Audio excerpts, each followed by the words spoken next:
The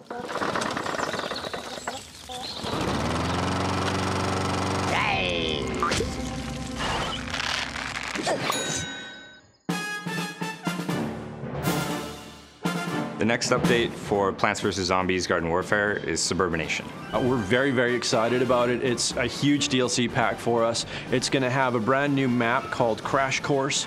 It's basically a desert-style suburbia on one side of the map and a golf course on the other side.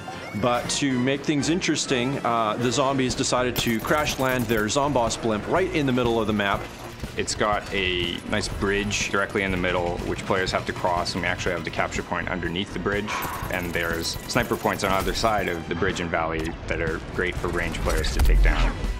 The game mode Suburbination is our take on a classic domination style game mode where the plants and zombies are fighting for control of 3 strategic locations in a map. So once you actually capture all 3 bases for your team, you put the other team in a sort of state of suburbination, as we call it. And that's basically, you have the other team in complete lockdown mode, and they have to try to get at least one objective back from you. Otherwise, your team is just going to sit back and just earn lots of coins.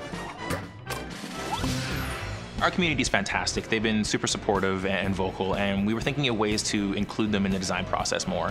So we held a contest to vote on the new Peashooter design. We took in hundreds of submissions of concept art and cool characters that people had created. We narrowed that down to a smaller field, voted on those internally, and then presented the top picks onto Facebook for fans to vote. The character that was selected was called the Plasma Pea Shooter. He's sort of got a cosmic flavor to him. His weapon is very similar to the Future Cactus, where he can fire off a bunch of quick, plasma pea bursts, but he can hold and charge it for like the ultimate plasma blast. It's also going to have a bunch of new enhancements to garden ops. One of the bosses in Suburbination DLC is Baron Vaughn Bats. We're very excited about this character. He is basically a Victorian-era vampire.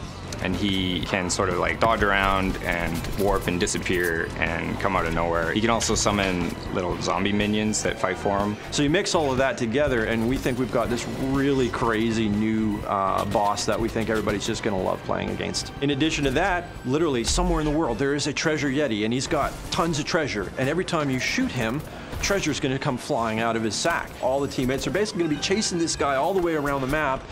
Meanwhile, their garden is, being attacked by zombies. So they got to kind of balance out how greedy are you going to get chasing this guy versus how much do you want to play the team game and try to protect your garden.